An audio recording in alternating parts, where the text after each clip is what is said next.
Have you ever been so mad at someone that you wanted to scream? Like your face turns red, your hands make fists, and you just wish that person would disappear. Now imagine being so angry that even after they die, you still can't let it go. You hate them so much that you want to dig up their rotting body and put it on trial. That sounds crazy, right? Like something from a scary movie.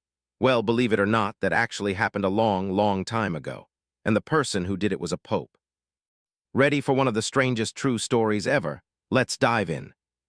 A very long time ago, there was a man named Stephen who became the pope. People call him Pope Stephen VII. Or wait, maybe it was Stephen VI. Honestly, even the smartest historians aren't 100% sure which number to use. They've argued about it for hundreds of years.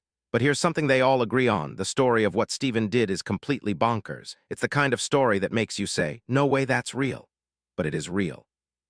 Every creepy, gross, wild part of it. The year was 897. That's more than 1,000 years ago. Back then, Rome was a very different place. No cars, no phones, no video games, just popes, powerful families, and lots of drama. Nobody knows exactly how Stephen became pope. Some people think he did it the normal way.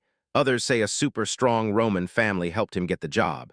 This family didn't like the pope who came before Stephen, and that older pope's name was Formosus. Pope Formosus had been dead for 7 months. That's almost a whole school year. His body was lying in a nice, peaceful grave. He wasn't bothering anyone. He wasn't causing any trouble. He was just dead, but Stephen couldn't leave him alone. Stephen's hatred was like a fire that never went out. It just kept burning and burning.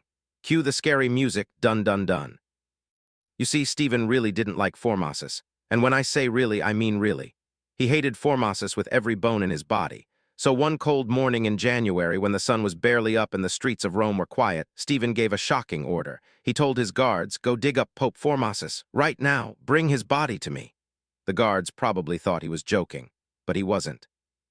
They grabbed shovels, went to the grave, and dug through the dirt until they found the rotting corpse. Then came the gross part. They had to drag that dead body all the way through the streets of Rome. People peeked out their windows and couldn't believe their eyes. A dead pope was being hauled to a courtroom like a criminal. When they got there, they propped the body up on a fancy throne. Imagine a dead guy with gray, sagging skin dressed in old pope robes just sitting there. His mouth was probably open. His eyes were gone. It must have been terrifying and disgusting at the same time. A young priest who used to work for Formosus was told to defend him. But how do you defend a dead man?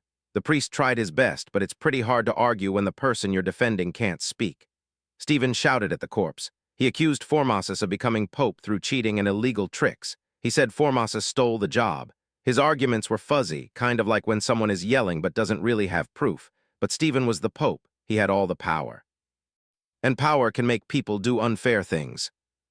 So after a court session that was totally fair, yeah, right, wink, wink, nudge, nudge, the dead body was found guilty. Guilty of what? Nobody really knew, but Stephen didn't care. He announced that Pope Formosus no longer had the title of pope. Everything Formosus ever did as pope was cancelled.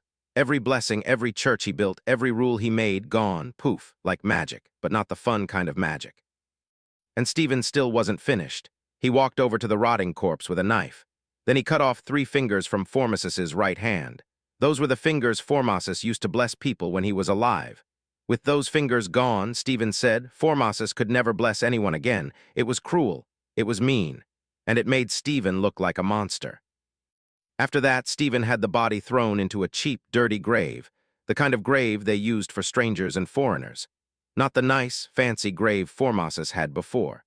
So now Formosus was lying in a cold, unloved hole, missing 3 fingers and still dead as a doornail. You would think that's the end of the story, right? I mean, how much crazier can it get? Hold my robe, because here comes the really wild part. A little while later, maybe a few weeks, maybe a month, Stephen ordered his men to dig up Formosus again.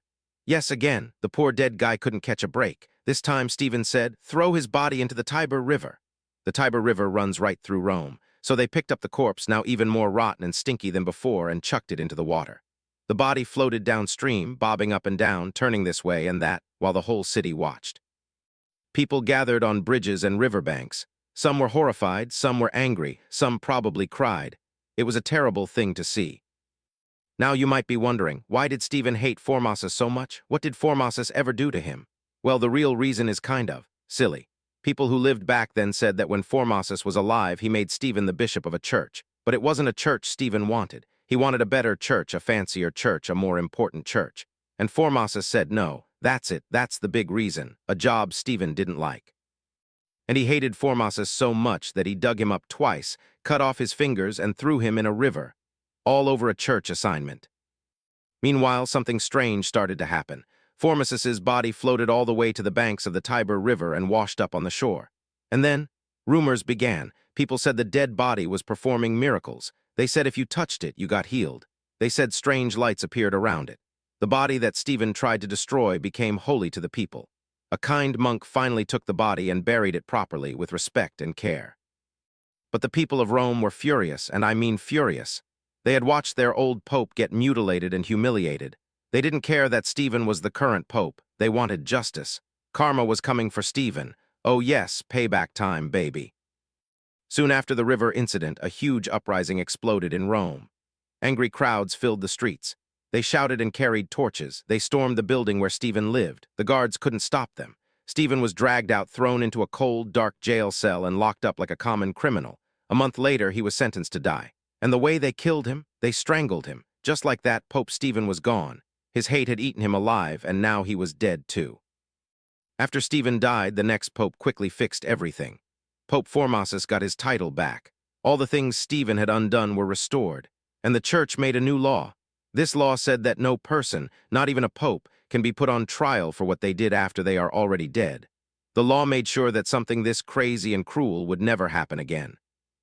So the next time you feel really, really angry at someone, take a deep breath.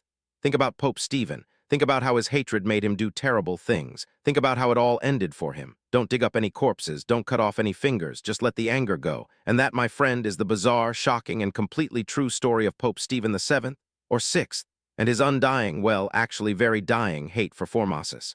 The end.